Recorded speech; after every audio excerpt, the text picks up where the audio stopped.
Mike. That's Toya. And this is Tech Beats and Bytes. What's going on, Toya? How you doing? How you doing? How are you doing? Enjoying the sunshine. How you doing? I'm all right, you know. Same old, same old.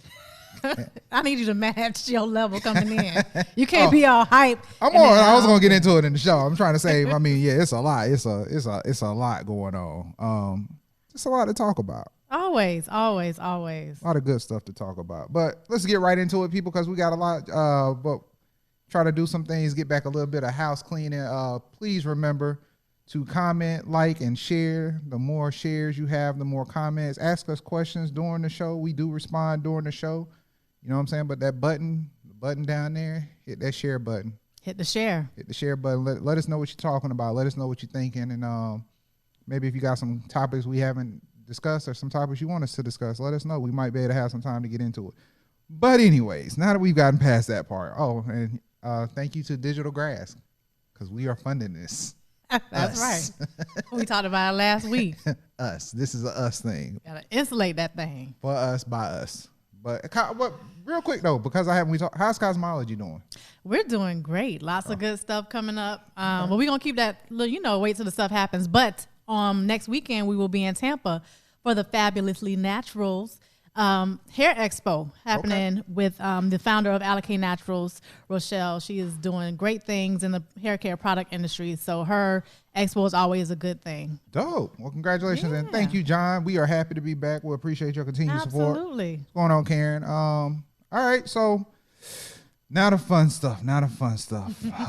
So people, it's just been a lot going on. Not all bad, but definitely a lot going on. But now you can skip to the important part of your video, as if they haven't been paying attention to enough stuff. With Google, just yesterday, Google launched a new feature that allows you to skip to the parts of the video that you're interested in. The feature is only available for use on YouTube videos in English, and it uses timestamp information from the YouTube video subscription. Google hopes to bring the functionality to other publishers in the future, including CBS Sports and New Delhi Television, New Delhi. Okay. So one of the questions from our AP is this needed, or are we really that impatient? I would definitely say we're that impatient. And it's needed. It's definitely needed. It's needed. But this is what I think they're actually doing that most people may not be paying attention to. What this really sounds like to me is just a implementation of something we're going to discuss later, which is artificial intelligence. Yeah. If you can start depicting the part of where people are going to, they'll start deciphering this data, figure out what you're viewing, which parts you are viewing, and then as they figure that out, that'll be the parts they focus on, and you're just going to see more commercials popping up on those spots. Well, and too, it makes it easier for content creators on YouTube. So a lot of creators were putting the timestamps in their descriptions and doing it manually. So now having a tool that will do it for you, that just cuts out a lot of sort of what you need. So if the timestamps are editable, that would be great too, because then sometimes you just want to like highlight the different sections, almost like a table of contents for your video content. So I think it's dope. And I think it's going to bring just more. I mean, it does help. It helps a lot. I think it helps a lot. But how they move forward with it, I mean, Google is just collecting more data. Whether you want to believe Alexa is not listening to everything you say or not, it's just up to you. But they pay attention. Yeah, Alexa's on. So if Alexa is on, she's on. And she has to listen. That's a part of her reason for being. She got to be waiting for you to say, hey, Alexa. All the time. Exactly. So, bringing civility. We have any comments from people over there? Hold on. We got one little comment. I'm sorry. Yeah, everything is data, Alicia. You're absolutely right. So, bringing civility to the neighborhood. Toya, in an effort to prevent and reduce the amount of mean, nasty comments in this social network, first of all, if y'all have Ring or if you live in a house and if you haven't seen what be going down in them next door apps, people be getting it popping in there. If they not talking about cats, really, they are out of control. My parents have Ring. I need to ask my daddy. I doubt he trolled the app and see what's going on. Them next door, they are very mean in there. Some mean people. Yeah, and it goes out of control. But if you want to post comments that is similar to the one that has been, so I'm sorry, they're adding a kindness reminder feature. If you try to post a comment that is similar to the one that has been previously flagged, The app will prompt you to edit your response and provide a link to community guidelines. Oh, that's a nice little tap. It's like, hey, Right. you're being mean. You're being an asshole. Right. Please stop. So as Nextdoor is doing this, I'm wondering, is Twitter and Right. I was gonna say Facebook what's the rollout? Because I would appreciate to be able to do this to Donald Trump when he makes his comments. Like, I mean, we would spend all day sending reminders of his nasty thing, but like what he did to Andrew Gillum for no reason. That's how like Andrew Gillum was nowhere in the conversation. like, bro, why are you even at me? Like, exactly, I have nothing to do with what you're talking about. so the kind replies make a difference. We notice your reply looks similar to content that's been reported in the past. Would you like to rephrase it? Yes, I would kindly like to find another way to cuss you out when I say what I gotta say. Or she'll provide suggestions. Instead of this word, use this word. That'll be dope. Instead of asshole. So basically it's a thesaurus of how to cuss people out. It might be good for some people so you can learn strategically how to do it in a different way. So, right, be more diplomatic with your cursing. So I do think people need to be reminded to be kind. But again, a lot of these things are continuously tied into, again, what we're going to talk about today, artificial intelligence. They are reading what you're saying. They're paying attention to your speech patterns, the way you talk, the way you say certain things. So I guess diversify your meanness. Right, or pull up sometimes. You don't have to comment on everything. Sometimes just feel it and text somebody your anger. You don't always have to post it on a public platform. Or take up like kickboxing or like do something else. Get off your phone sometimes. Just try it. All right. So you want to grab these drinks real quick? Yeah, let's do that. Okay. Grab the drink. So it's not so awkward. We could do it in a coordinated fashion. Cheers. Why are you drinking wine so much? Listen, because this girl trying to not get this beer gut. My bad. Listen. Toya is not participating. We don't own her. Just so you guys know, we're not making wine yet. Is this us? Very nice. Oh. It's a good day. Here for it. All right. So what's next? Comcast is streaming, Toya. Of course, everybody's streaming. Listen. First of all, I just want to know, why is Comcast always so slow to execute? They're in Philly. You're around some very smart. See, Brian, I'm giving you a shout out. Not sure about your football team. Definitely sure about Comcast. I don't get it. They're in Philly. They have all this talent, but it seems like they're just slow with everything. So Comcast is trying to cash in on the streaming business. They will give a free streaming box to their internet-only subscribers. I'm trying to understand exactly what the box is doing that they can't just make an app to go onto other platforms. The box is called Xfinity Flex. Y'all ain't flexing. You should have came up with another name. That's the first thing. It's not a flex. Like, they late. Especially we're using the word flex. Right. Like, that's so 90s. Now we know who wasn't in your marketing department when y'all came up. Because it's not like it's a flexible thing. Because y'all only allowing two boxes per household. We rationing your streaming. And then it's $5 per month for each box. But the thing is, why am I not just buying the box outright? Why are y'all still trying to charge people monthly for stuff? Right. Like, once I buy the Fire Stick is mine. Once I buy a Roku is mine. That's it. Just get your $50 and call it a quit. But anyway, so for no reason unknown to us, customers can now buy and rent TV shows that they're already stealing through a Fire Stick. And movies. Wait a minute. Time out. Hey, Fire Stick users. We do not steal. Continue.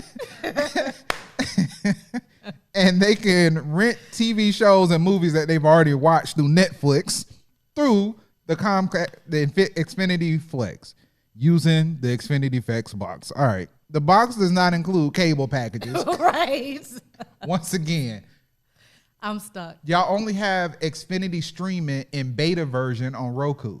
So I'm limited to one room in my house to watch football on Saturdays. So now I got to go buy another Roku box. Again, money that you guys could be getting if the boxes came with Xfinity Stream. Or just put Xfinity Stream on Apple TV and on the Fire Stick. Or y'all can't work out a deal. No, that's why. Okay. That's why. And I think it's going to become so ridiculous because everybody wants to stream. And it's just going to become like you're back up to your cable bill because everybody's trying to charge. Like, yeah, y'all about to defeat the purpose of cutting the cord. I don't. Actually, they're tying the cord back together after it's been cut. Right. Because hands down, y'all still have some of the best and the fastest internet services. We'll give you that when it's up. Your customer service is still horrible, but I don't understand how this fixes anything that you guys are trying to fix. So, yeah. With that being said, Comcast will be launching. By the way, they will not have Apple TV Plus and they will have Disney Plus. We do realize Disney pretty much owns everything at this point. Okay. Everything that's worth watching, Disney pretty much owns. So if you're not getting Disney Plus, I'm automatically not buying this box. I like my Marvel movies. Yeah. So Comcast will be launching its own streaming service through NBC called Peacock. Look, I understand that's what the logo intentionally was, but y'all could have came up with a better name. Yeah. Just NBC Plus, like Disney Plus, like just follow the nomenclature. Yes. Nomenclature works. Right. Sometimes it's okay to follow the trend. Yeah, nomenclature works. It makes it simple. People understand what it is. Because I can just see somebody trying to explain that to their grandma.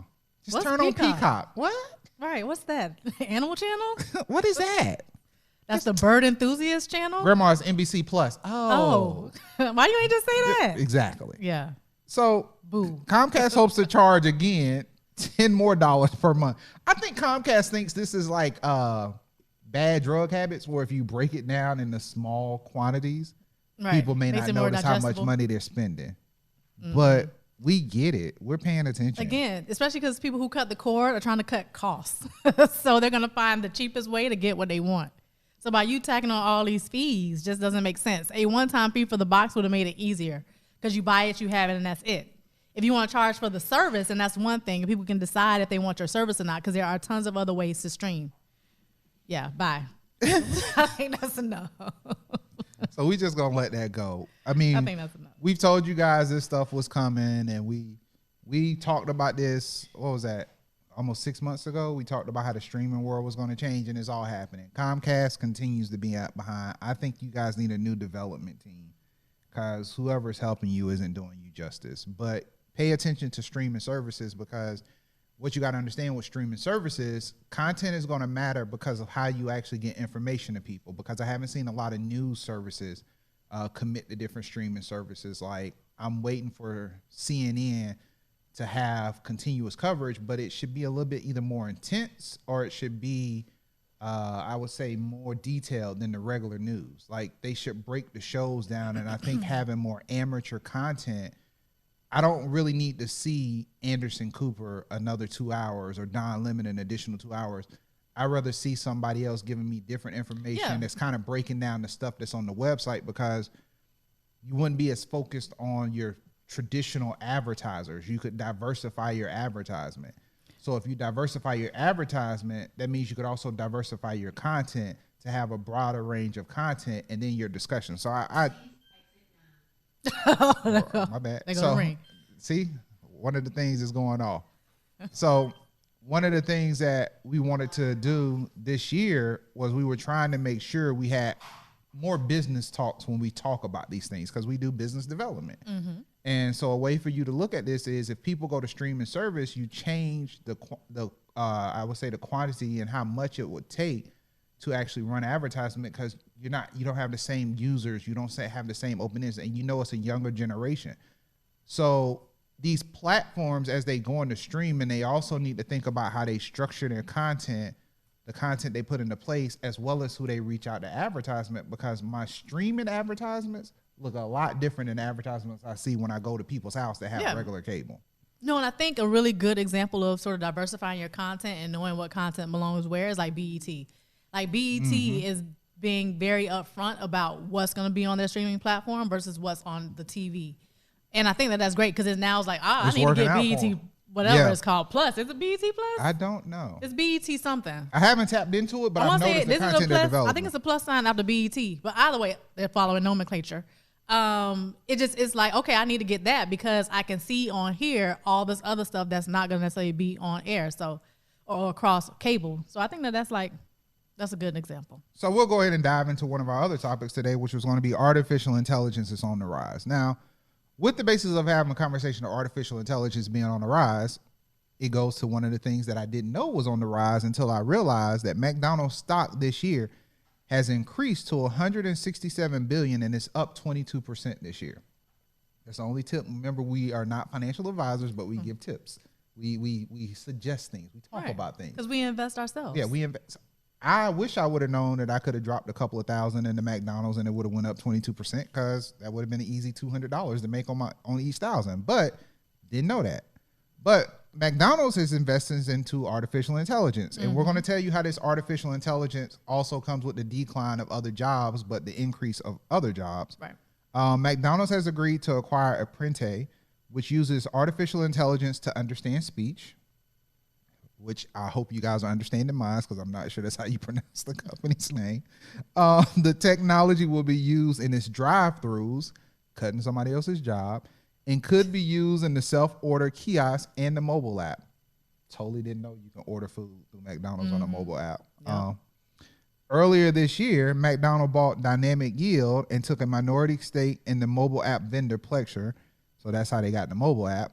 And then McDonald's also took a minority stake in Plexure, so which is their mobile app vendor. So those are the key points. So let's remove McDonald's and let's educate you on some things. Decrease workforce, increase automation. It's happening everywhere. Everywhere you go. It doesn't matter what you're doing.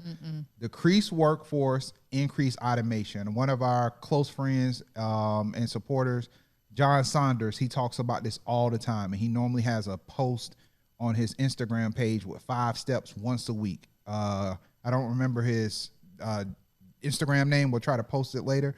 But John Saunders always has some great marketing tips and automation tips. At least once a week, he posts something that's really dynamic. So that's step number 1. Once you get past automation and removing workforce, now you have an increase in revenue, which would explain the 22% increase of the stock value, because that means their profit margins are going up because they've decreased the workforce, but they're still having the same output.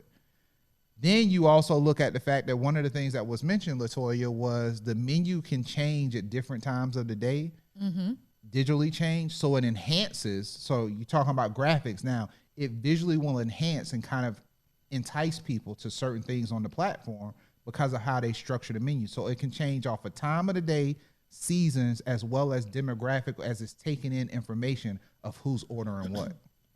That's a lot of data to just know how to restructure your menu because of what people want. Because we all know that the whole thing, the fear of missing out. When people are in a more, let's say a sit-down restaurant, let's remove McDonald's. When you're sitting down in a restaurant and you see something come across and it's all big and flashy, what do most people say? Get the waiter, hey, what's that? I want to try that.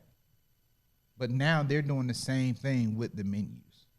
So that's one of our little financial tips of the day. But what do you think about that, Toya? Now, with the basis of automation and artificial intelligence, there's about to be a lot of jobs opening up in artificial intelligence, and it's another thing that blacks in tech need to focus on is artificial intelligence. Absolutely. And when you think about, so McDonald's is a really good example, right? So hate them or love them, McDonald's does some really smart things. And they're not going nowhere. And they're not going anywhere. From the way they approach their business to not really being about hamburgers, but about real estate, and how easy they make it now for people to order. So, you know, having a 2-year-old, I didn't necessarily want him to get into McDonald's, but he did. That's what happens with kids. It's right? hard. That's a hard. Them fries is hard to avoid. They get into it. But they do. So they have curbside, right? So you can sort of order from your phone and then park and they'll bring it out to you. And there's a lot of different things that they do to just make it easier to consume something that you love and sort of avoid the wait and make it easy. Even when you think about Starbucks and how Starbucks through their app, you can get points. You're not even, but you have to add money to the app. And what does that mean? They're tracking data. They're tracking how often people add to it. That's frequency. Think about how much money you're adding, how many times you got to re-up. You know, all of that kind of becomes data points for them. And then they too are making it easy for them to know how to service their customers better. So you really have to start to think about some of that. And it applies across industries. So a lot of what you see happen in fast food, because fast food tends to be kind of innovative because they're always trying to improve their system and how quick they are. Those same things can be applied to fashion, to beauty, to food, beer, whatever it is, whatever industry you're in. You always want to pay attention and look across the aisle and see what other people are doing. And if it's not happening in your space, how can you adapt that to then use it in your own business? So always be open to inspiration no matter where it is and who it's coming from, because you just never know. And most likely if it's happening over there, it's going to be happening soon in your industry. And if it's better for you to be ahead of the curve than behind, like Comcast. The shade. Just saying. That was harsh. I hope ain't none of our Comcast supporters watching this, because listen, I used to have Comcast and I left them and went back to Uverse. I want to get back to Comcast and I probably will when I cut the cord. you can't I'm beat just that saying. speed. Yeah, the speed is great. Yeah. So They made me angry one day. So, and we'll jump into this. So we're talking about the 7 patterns of AI. So in all the new technology, where are we? So like basically how are Black people panning up against because normally we are ahead on a lot of things, but we may not implement it into business structure, and we may not. So if you look at the 7 patterns: hyper-personalization, recognition, conversation and human interaction, predictive analytics and decisions. That's a big one. Goal-driven systems, autonomous systems, and patterns and anomalies. So if you had to pick from those, Toya, out of those 7, where do you think we actually would reign supreme in? What would be your top 3?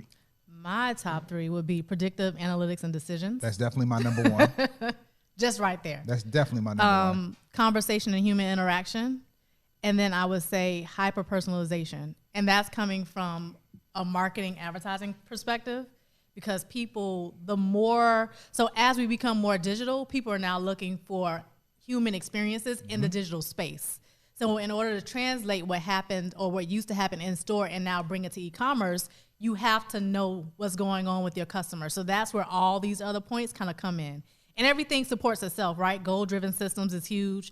Autonomous systems is important. Patterns and anomalies, that's important, because you want to know what this pattern means. We got a little thing right here. What does this anomaly mean? And how can I leverage this spot to help inform and make things more consistent? Everything is a huge circle. And I think that especially if you come from like a marketing, advertising, any sort of background that's like that, these are areas that you definitely want to play in, because as technology just continues to grow, and it grows exponentially every day, and it's growing faster and faster, you need to really sort of become more data driven. And there's actually a company, and I'll have to pull it up and maybe put it in the comments. It's a Black woman. She went to Florida State, and she's a Delta. She pledged at Kappa Epsilon. She started a marketing company specifically about that uses big data and attaches it to sort of the sort of like beauty space, which is huge, right? Because we know that there are certain trends that we set within the beauty and hair space, and having the data to then back that is fantastic. And a lot of people haven't been focused there. So to be in that space is something that I think, if you're already kind of playing in that space, you could easily kind of arm up and get into that space. Because I definitely think where we're lacking at would be goal-driven systems and actually understand patterns and anomalies. Like, you got to understand, and I would relate this more so closer to one thing because of TJ's DJs. And as like, that's normally my Tuesday and Thursday therapy, because it's not a lot of good stuff on TV. So I like to hear TJ talk, but I definitely like to hear the different music and the music that's coming out. And I noticed so many artists, and I hear TJ say this a lot, instead of finding their own sound or finding their own thing to be unique and stand out, they always are trying to copy someone else. Yeah. And so people might be watching and you're asking, why is that relevant in business? Because you got to actually be able to take data and understand how big the space is to realize, can you duplicate something and make it regional, or again, hyper personalization? So you're taking something somebody else has already done, but you're specifically targeting it towards someone.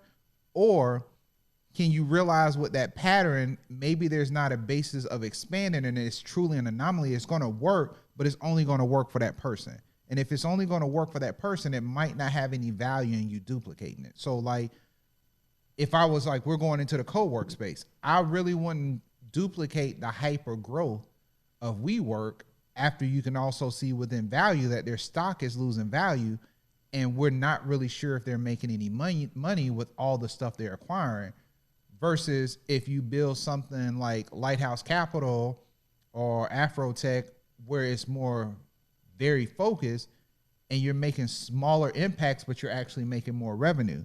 So I think people need to really be focused on these elements, and also not just understanding artificial intelligence, being to make sure that you can find the tools to implement it. And a lot of people already do this in what we used to know it as, which was pretty just data analytics. Again, artificial intelligence is just the automation of data analytics. It's more of a predictive source of the data that you collect, and be mindful of the data you collect. Because when you start talking about culture and history, like, again, I talked to the wifey about it. We've had these conversations, and there's certain things that I said I was going to do that I normally wasn't comfortable with doing. But one of the things is actually bringing recognition to ourselves for things we've done. 3 years ago, we told you guys that black art was going to be the biggest thing. That was going to be the thing to collect. And it was because other markets had kind of dried up and everything was put in place, and there was really no more space for it. There wasn't a lot of space for just abstract art. But now, if you look at Swiss Beats and people that have started collecting black art, African American art, the African diaspora, just that's where the money is at right now. And one of the highest selling paintings again this year was John Michael Basquiat's painting. So having a Rembrandt isn't the same as having a piece of art from a young black Haitian male that lived in, Brooklyn. Like, pay attention to trends, and just not being aware of what trends are happening around you, to me, could be the death of your business. No, absolutely. And just to sort of wrap up what I was saying before, the name of the company is Strategic Solutions International, and it is the first and only company to provide consumer-based transactional data coupled with attitudinal insights from both consumers and industry leaders in monthly channel insights and reports. And her name is Romina Brown. So that's actually all the way down to like the penny spent. You get to understand everything on the dollar. Right. So that's consumer behavior, that's spending. That taps into a lot of what we were just talking about in terms of being able to use data to help inform your business. And that just helps you to make smarter decisions. All right. So real quick, biggest thing is just so, because we're talking about patterns and we had it in here. The things that I've noticed the most in tech, if you're looking to do something in tech and maybe you have the skill set, but you don't know what to focus on, credit building and fintech is on the rise. Even hearing that today, you're probably a year and a half behind, but there's still people that are successfully getting funded for it. Yeah. Greenlight just got funding, and they're helping kids learn important financial concepts and habits before they're adults and get themselves into bad credit card debt or whatever it may be, says the Greenlight co-founder, CEO Tim Shanahan. So that's just an area. Not going to dive. Some of these things, like we just want to give people tips, kind of looking at it like a Mad Max thing. Sometimes we're just going to drop some nuggets off for you. If you're looking and you're like, I know I want to build an app, I want to do something, what should I focus on? You shouldn't be trying to build another Facebook. You shouldn't be trying to build another Twitter. But credit building and fintech is definitely the way to go right now. Right. And then also think about the reasons why, right? So yes, the outlets. After right. So after the baby boomers, what's the next largest generation in terms of population, right? It's the millennials. And what are millennials dealing with? Credit and school debt. So the reason why that makes sense is because if you're providing a business that provides a solution to one of the largest populations in terms of generation wise, then now you know you have a ton of consumers that you could tap into. And you have options. Right. So you have some playroom to be able to find your lane in something that's as large as fintech, because fintech is a whole category. How can you find your niche within that space to provide something that's unique and actually brings value to your end customer? So with that, the California bill looks to close the data gap in the criminal justice system. So just something that crossed our table, we wanted to discuss it quickly. The Department of Justice estimates that 60% of arrest records are missing disposition information, such as the judge's ruling and sentencing. This can lead to criminalizing people who may be innocent In addition, because pretrial risk assessment tools require timely and accurate information, any missing data could result in low-risk people being detained or high-risk individuals being released. So how does that relate on a larger scale of tech? Data, cybersecurity. Right. All these companies are going to have to convert these things. Sometimes the company that could make you rich may not be as glamorous. Sometimes the business that has the most opportunity may not actually fit into your passion of what you thought you did, but you're just not applying tech to it. The whole point of digital grass was digital grassroots. Our whole thing was certain people already have these skill sets. They're just not applying technology to it. So you might already be in criminal justice. Trying to be the next big lawyer might not be the way to go after it. Trying to find a way to automate what I just discussed could be $1 billion business. Because you're solving a problem. The best business, and that's what Toya said is the best way to any business. The best business is a business that solves a problem. Yep. Not sure what problem Facebook actually solved or Tinder. Well, I mean, when you think about, so let's talk about Facebook just real quick. So when you think about Facebook and how it started on a college campus, at the time, you could say that it kind of was solving a problem because it was like networking with your classmates. Once it grew past that, right? Because there was a period where you had to have a college, you had to have a university email to sign up. Right. To even sign up on Facebook. So once it got past that, then it became about connection, and then it blew up and became a whole other thing. But at its core and at its root, it started out as a place to interact and network and connect with your fellow classmates. I mean, I'm happy for things like the Black Bourbon Society. There's certain things that Facebook has definitely helped me out with, but just something to put out there. So, Toy, I don't know if you heard about this, but Amari Stoudemire has Hillel at FIU. And he basically has what he's calling a diversity university. Oh, that's awesome. No, I did not hear about that. Continue. The Please VIP share. Roster of Miami Elite for a night of dinner and dancing. They will celebrate the launch of Diversity University, an innovative program that unifies Jewish and African American students on campus at FIU through interdisciplinary workshops and seminars, community building programs, and trips to Israel. Culture exchange, okay. So this is my question. Why are they only going to Israel? I don't know. We probably have to look into this a little bit more. See some of the highlights. I don't know. I don't know enough about that to comment. If anybody has attended or is at FIU and you know more about it, please leave some comments below. Share your insight with us so we can maybe feedback on what you think.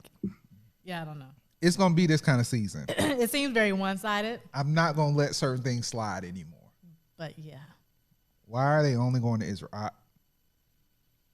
And the other part that confuses me, you have religion versus race. Although, as T.I. says, African American isn't a race. And Black people are the original Israelites. So my question is, where's your basis of separation when you're trying to compare religion to race? Because as far as I know, being Jewish is not a race. You can be Black and be Jewish. Yeah, it's definitely it's a religion. It's a cultural thing.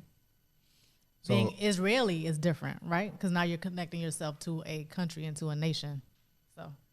So Amari Stoudemire, I would assume this is done with the best intent, but as I've learned in growth and maturity, words matter. I also wonder what's the desired outcome? Like, what's the purpose? Like, what happens at the end of this? What do you want them to walk away with?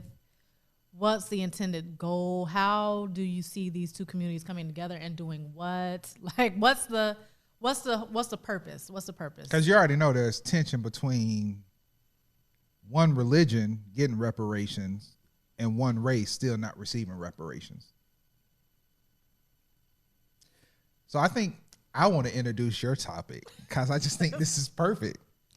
LaToya is about to bring you guys in these streets because no one is above getting dragged. Listen, no one. So we're going to make it a little lighthearted, but not.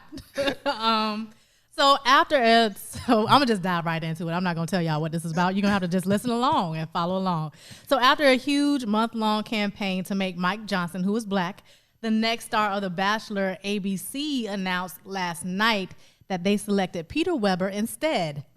And fans are not happy. And of course, they took to the Twitters, Instagram, and everything else to unleash their fury and share some hilarious memes. If you want to see some of the memes, you can go on BuzzFeed to check out the article and everything like that. But so here's a little bit of background for those who don't watch The Bachelor. I don't watch The Bachelor, but I know that The Bachelor has been on TV for a very long time. And they have not had one black bachelor. We know they had a black bachelorette, and this was a few seasons ago. I think she was on season 13, Rachel Lindsay, but they have not had one black bachelor. So both Johnson and Weber, who is part Cuban, appeared on Hannah Brown's season of The Bachelorette this past spring. And Weber was eliminated in week 9. Johnson was eliminated in week 7. Johnson, that's the black guy, became a fan favorite early on, with fans tweeting about his potential as the next star of the show as early as the first episode in that particular season. So all along, as it was like hyping up, and apparently the creator of The Bachelor went to Twitter and was like, hey, who do y'all think should be the next star of The Bachelor? And tons of people was like, Johnson, like, oh my God. And they were giving checklists on why he made sense, like the perfect smile, he's nice to women, look at him, all this other kind of good stuff. And they was like, meh, meh. We not doing that this season. We gonna give it to this guy. So if you look at some of the memes, you have like, the people are like, this is what we wanted, which is a picture of him. And then they have a picture of Wonder Bread. And if you don't know what Wonder Bread is, that's just your regular old white bread. So it's just interesting, right? Because when you think about ABC and you think about Disney, you often think about diversity, right? Because sometimes if you think back to, and I'm going to just say this, if you think back to when Brandy played Cinderella, like the cast was diverse, right? So Disney has played in diversity, and I like to think that they stick their toe in it, right? Because then they have the Frog Princess.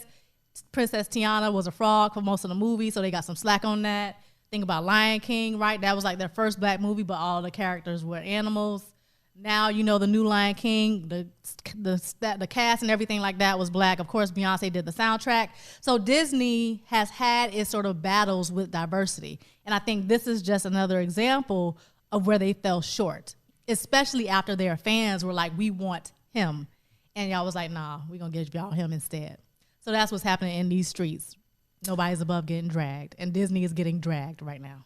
You know what? I think that's a great point to highlight, that as much as people think diversity and things are better, it's not that much better. And I know some people, you might have been waiting for this all week for our feedback on this, but we're going to go ahead and jump into the Revolt Summit that Puffy had in Atlanta, Georgia, now known as the Black Mecca of entrepreneurship and business development. That is now what I'm calling Atlanta. Mm-hmm.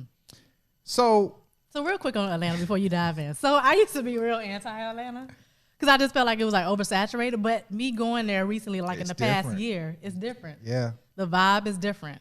I will say that. The vibe is different. I'm not sure I'm ready to live there. Yeah. But I'm definitely, if money was right, I would be willing to have an apartment there and travel back and forth. Yeah. Like if somebody got me the Delta Buddy Pass, I would go there at least every 2 weeks. Yeah, it's different. It's different. I will say that. Atlanta is popping right now. Before I'll be like, no, not for me. But I'm like, all right, Atlanta. They got it. And I'm going to tell you what sold it for me. When they gave Tyler Perry that street sign, that like, I'm saying, right?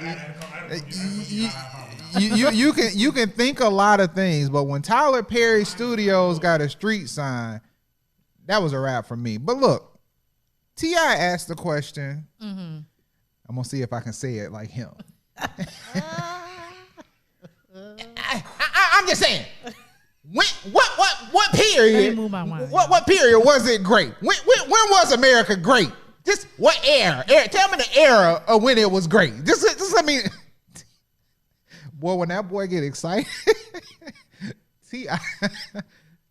T.I. went off on Candace. He wasn't gonna let her speak. What period of America? I just want to know. When was America ever great? Just tell me. Tell me. Tell me. Right. So the thing is, when T.I. said that, Magic Mike came back with a comment. And Magic Mike. Oh, Killer Mike. Because Killer Mike be stripping. My bad. So Killer Mike came back and he said, we're not going to get into the details. If you want the details, it's everywhere. Right, it's everywhere. And if you don't know, it's everywhere. Y'all don't get excited because I'm not going to agree with my brother.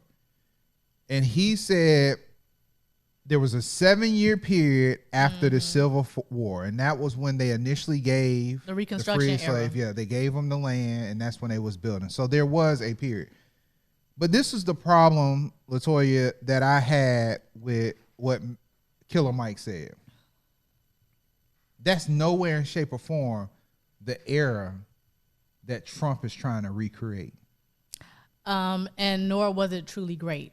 Right. And on top of that, there is no way, shape, or form that I would even assume that outside of African Americans, in which we're going to have a conversation about African Americans, which has been startling, that I would assume that even 20% of people actually know about that period of time. So I don't think a campaign or anybody's intent can be to replicate something that they were not aware of. Right. So I know I learned about the Reconstruction era in grade school. Probably like, I don't know, maybe middle school or high school. But my thing with what Killer Mike said is that, yes, there were some great things that were starting to happen, but it ended. It was like 7 to maybe 15 years if you're stretching it. And it did not last. Also, black people did not have full agency at the time. It wasn't like we were able to make full decisions. People were still being oppressed. There were things that were happening. Right. There were still things that were happening to stop the progression of a people. So it was not great. Yes, we may have been political. We may have had seats in Congress, et cetera, et cetera. Things may have started to bubble. A lot of fraternities and sororities were founded around that time. So yes, there were things that were popping, but it came to a screeching halt, and that was it. This is my problem. If I'm looking at an era, I'm thinking at least a decade, a solid decade. I would want to say at least 100 years, but even if I'm being sensible, I'm thinking 10 years. But even then, like you said, that was still in a very condensed area. I believe that happened in South Carolina where they gave them the land. APAD. I know we just took the trip to Birmingham, Alabama, where the Confederate White House is still standing intact right across from the state's capital. So I'm just not sure if what Killer Mike was trying to convey, it actually would have came across. Because, brother, we were doing okay, but we still were not doing great. It was not great for anybody. We were rebuilding. I don't see a point of rebuilding as a point of greatness. I see a point of accomplishment and a point of outstanding status of stability as something that's great. Right. And let me clarify myself. I said fraternities and sororities. That's not what I was talking about. I was more so talking about like black people organizing themselves. And to clear, so that way people know the actual time period of the Reconstruction era, because we're like, yeah, it was like 7 to 15 years after the Civil War. This was 1863 to 1877. Like, you're still talking really early in the development of the United States. And when did we really start getting the vote? Right. That was like 1960. Listen. Look. I'm going to Google that real quick. So as we're having a conversation of the 1965. summit. 1965, right? So you're talking about a period where, granted, we had seats in Congress and political and everything. Well, I mean, we were pretty much still the majority because it was slaves. Like, for every plantation where there's 7 to 10 white people, there were 200 black people. So we were the bodies. You know, at one point, the minority was the majority, but it was the majority of slavery. Right. So, but then that's also when the prison industrial complex came and up. I'm saying that because that's what we call it now. That's not what it was called back then. But I'm saying that because that's when that really started to kick up. And that's when people who were slave catchers started to become police officers. And things started to happen. So it was like, oh, you're not going to be on plantations. All right, that's fine. Don't have a job, then we're going to lock you up. Right. And you still going to be on a plantation. So it's just called a penitentiary. Right, it's a penitentiary. So you were getting arrested without due justice. The criminal justice system has never been blind. If the criminal justice system was blind, I've always said this at home, but now I'm going to say it publicly. If the criminal justice system was blind, you would go in front of a judge without the judge being able to see you and or know your race. Imagine if people had to get convicted with the judge not knowing what race the person was. Or the jurors. I don't think the actual victim, not the victim, I don't think the convicted or the defendant should be put in front of a judge if we're going to be able to make a true decision.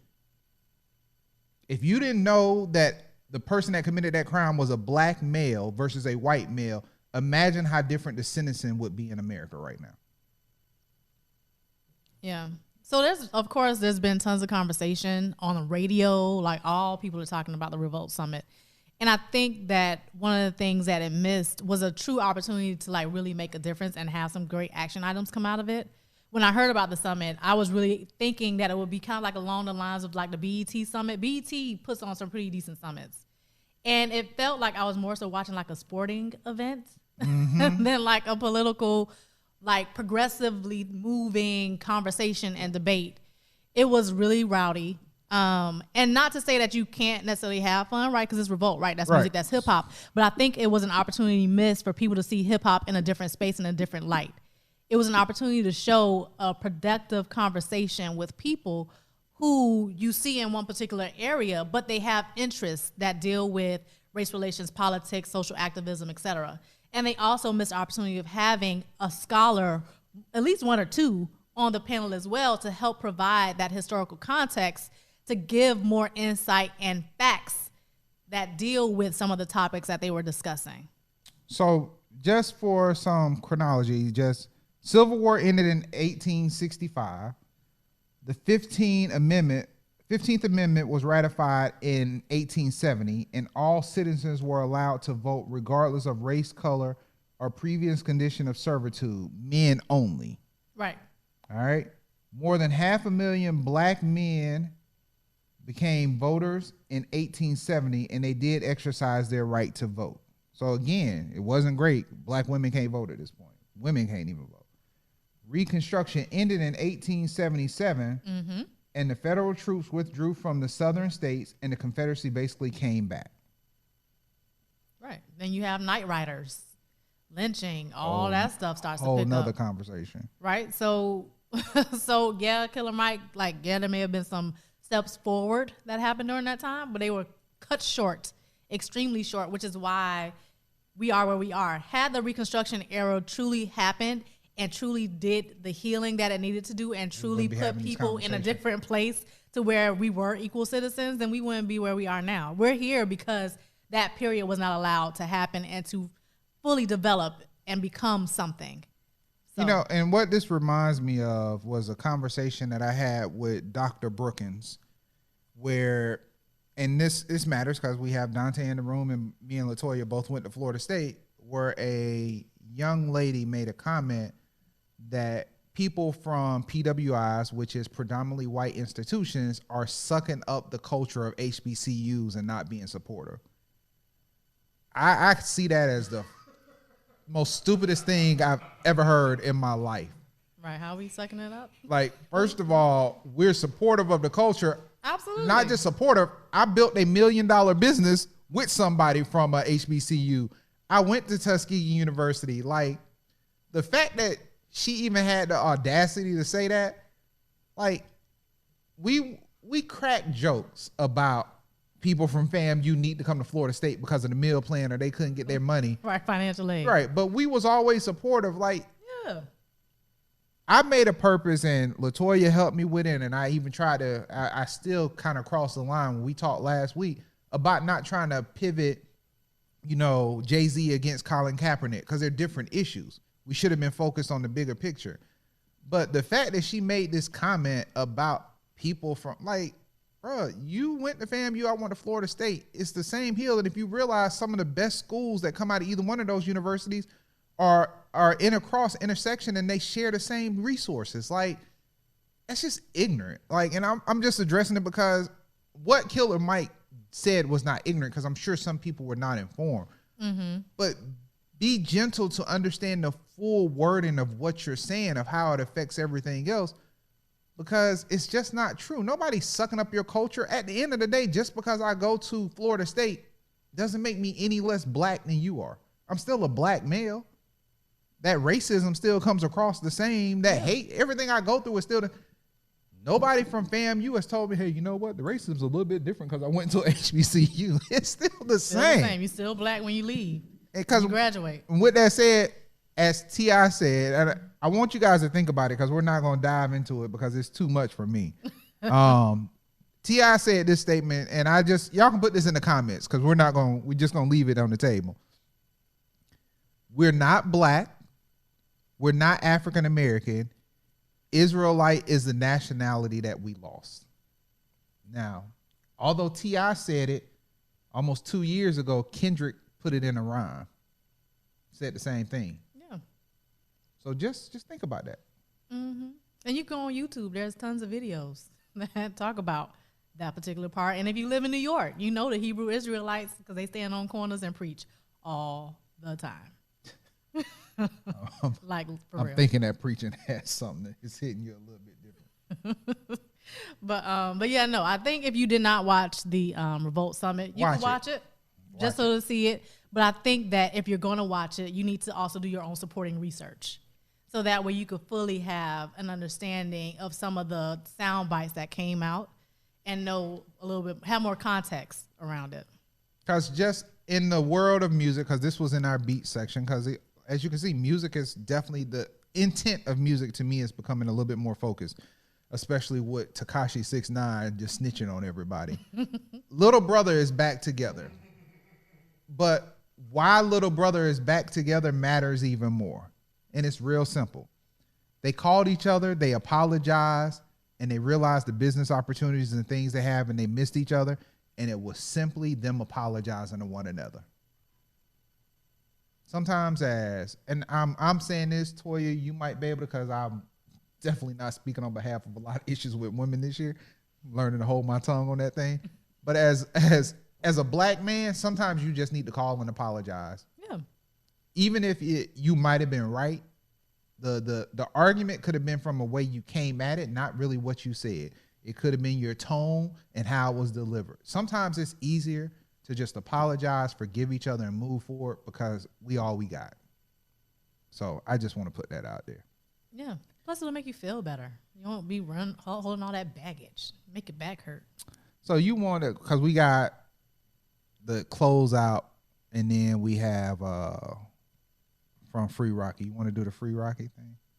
Yeah, because we could just use that as a nice little segue into your closing thought. Go ahead. So, we was just talking about race and all this great stuff. So we got to sprinkle a little Trump on your timeline to just get your week over the hump. So from hashtag Free Rocky to new national security officer, never doubt the power of hip hop. So President Donald Trump just named a new national security advisor who is the same guy he sent to Sweden to deal with rapper A$AP Rocky recent assault trial. So, quote, I am pleased to announce I will name Robert C. O'Brien, currently serving as the very successful special presidential envoy for hostage affairs at the State Department, as our new national security advisor, Trump wrote on Twitter Wednesday. I have worked long and hard with Robert. He will do a great job. Long and hard. Right. He know that man. Did you see that title? Let me read that title again. He was currently special presidential envoy for hostage affairs, a.k.a. go to Sweden and let's get A$AP Rocky back. That's what he did. So, yeah. So that's a little sprinkle for y'all about Donald Trump. Sprinkle, sprinkle. So I don't have the graphic to post because I couldn't get it over to Dante. But from our friends at Baller Alert, I just want y'all to know Trump is beyond a hater. Trump has called for an investigation into Barack Obama's ridiculous Netflix deal and his book deal. And I quote from the messed up, so everything I say is not my words, I'm just reading. House Judiciary has given up on the Mueller report. Sadly for them, after 2 years and $40 million spent, zero collusion, zero obstruction. Pause. That's not true. Your boy was Corey Landisky was on. He was obstructing justice all day yesterday with the House, with the Senate. So either way, so they say. Okay, let's look at everything else and all of the deals that Trump has done over his lifetime, but it doesn't work that way. We definitely shouldn't look into a president that's bankrupted 7 companies, but yet he's still rich. I have a better idea. Look at Obama's book deal or the ridiculous Netflix deal. Then look at all the deals made by the Dems in Congress, the Congressional Slush Fund, and lastly, the IG reports. Take a look at them. Those investigations would be over fast. You're right, Trump. They would end like this. Obama didn't make a deal with Russia, and Obama didn't go bankrupt to make those deals and have them put in place. End of investigation. Look, I heard a fascination with your rival, but bro, so now we really know why Trump feel the way he feel. Trump is mad that Obama got the book deal and the TV deal that he never got. Petty. I get it, Trump. You angry. And you know what, Heather, I get it. Heather, it does seem like this could be a distraction, but that ain't a distraction. That's just pure hate. Just call Netflix and tell them you want a deal. See if you can work it out. But I don't think you're gonna get it this way. But someone needs to hear this because it just goes into it. I've changed my, that's growth. Again, growth. We've changed my closing segment from today's ignorance to someone needs to hear this because I think someone needs to hear this. Your hate is like KFC.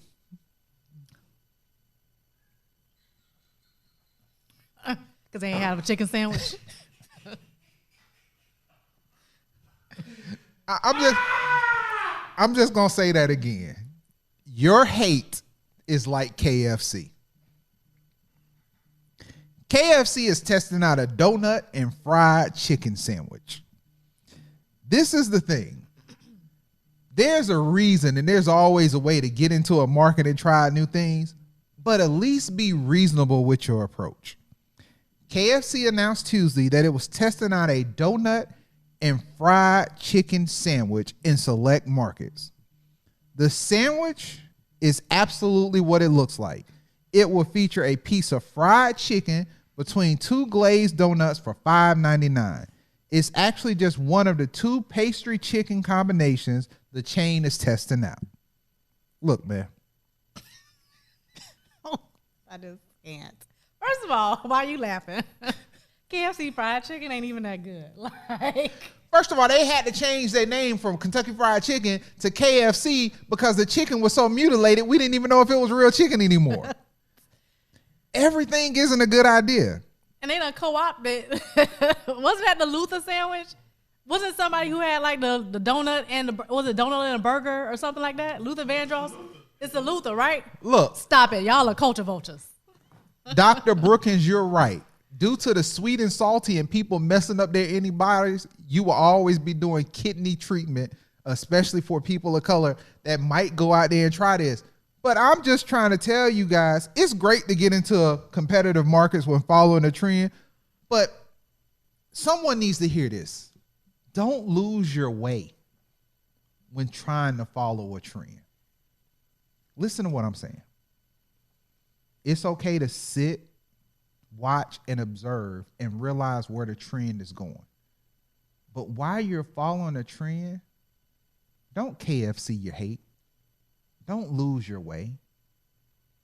KFC had the opportunity. Get a bun, get the filet, make the sandwich, put some pickles, and come up with a different sauce. And do the sandwich for $2.99 or do a special. Find a way to do the customer service of Chick-fil-A and have the execution of Chick-fil-A and have the taste of Chick-fil-A, but with the appeal and the cheapness of Popeyes. Because this is the thing. If everybody paid attention, Popeyes didn't even promote that chicken sandwich. They mentioned it to about 15 black people. It just went. The rest of those advertisements is that little old black lady still talking about that dime for two that ain't nobody was trying to do at Popeyes. Right, love that chicken at Popeyes. They didn't change their advertisement. Everybody did it for them. Sometimes you got to realize when things are happening, Popeyes could have took advantage of it. If I was Popeyes, if I realized my chicken sandwiches were going to run out fast, I would have only cooked them things on Sunday when Chick-fil-A was closed. And I would have raised my price to $5.99. Wouldn't nobody have complained. They could have matched Chick-fil-A prices, had them chicken sandwiches on Sunday. Sundays after church would have been lit at Popeyes.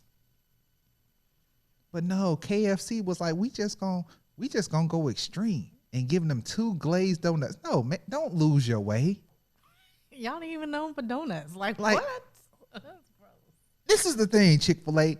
Not Chick-fil-A, KFC, if you were going to do it, if you're going to lose your way, you should have at least partnered with Krispy Kreme.